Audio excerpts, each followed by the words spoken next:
در مؤسسه دولتی گیمنازیای رقمی 1 به نام رحیم جلیل شهر خوجند ملاقات وکیل مجلس نمایندگان مجلس عالی جمهوری تاجیکستان گلبهار نظیری و نمایندگان شعبه معارف شهر صورت گرفت. در واخوری اطراف آماده باشی به واکنش سری وقتی و تهدید و پیامد خطرهای فراملی خاصتا وابسته به پنشوی بیماری‌های خطرناک سرایتی، آمادگی ساحه‌های اقتصادی و اجتماعی ولایت برای سالهای 2020-2021 اظهار نظر گردید. موصوف سری مسئله کووید 19 توقف کرده رقم‌های آماری را وابسته به این بیماری بیان داشت. از یک طرف اگر این انسانیت را به ترس و وهم اندازد، از دیگر طرف البته تلفات جانی زیاد شده ایستاده است. امروز شماره سرایت یافته که اون را نیز در عموما در جهان روز از روز زیاد شده، زیاد از 16 میلیون نفر را تشکیل می‌دهد.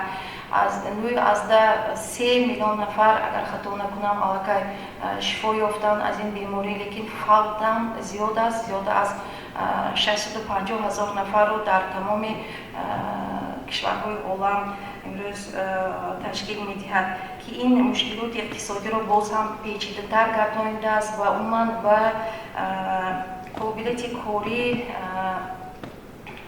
اهالی کشورها بسیار تاثیر منفی رسانیده است.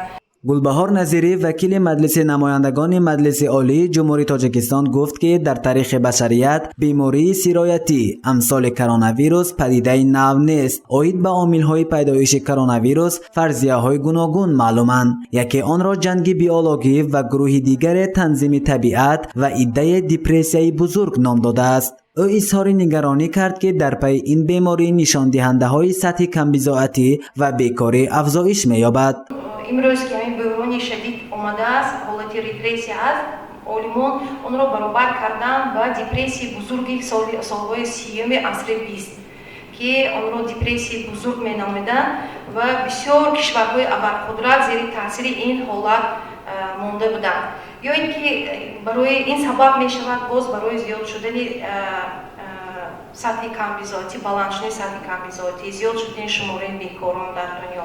چونکه هم مجموعه طلبات، هم مجموعه پیشنهاد به تاثیر بسیار به سودای بین‌المللی، ساحه خدمت رسانی، ساحه استحصال به علاقه تاثیر خود را رسانیده است. به قول وکیل مجلس نمایندگان مجلس عالی جمهوری تاجیکستان گلبهار نظیری برای ساحه تندرستی 1.9 میلیارد سامانی روانه شده است. در برابر این 400 میلیون سامانی برای عائله‌های کمبزاعت جدا گردیده است که جهت پرداخت‌های کمک‌های عنوان اجتماعی مقرر گردیده است. ضمن واخوری گفته شد که از جانب سازمان‌های بین‌المللی نیز مبلغ معین جهت مبارزه با کرونا ویروس به تاجیکستان انتقال داده شده است.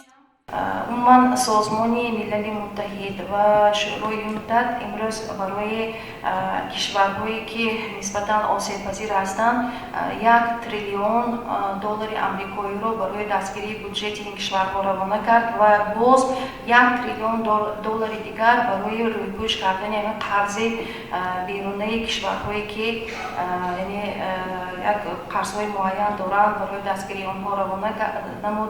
در نظر است که از این مقدار مبلغ پیش از همه معیوبان و قشر آسیب پذیر جامعه یارمندی خواهند دید. گفته شد که نوابسته به شرایط نامساعد پاندمی از ماه سپتامبر سر کرده زیاد شدن نفقه، مزد مهنت کارمندان نظامی بودجوی و استیپندیای دانشجویان امر ضروری و سری وقتی خواهد بود. گزارش فضل الله خان عابدов و نسیم رحیمov برای برنامه اطلاعاتی خبر.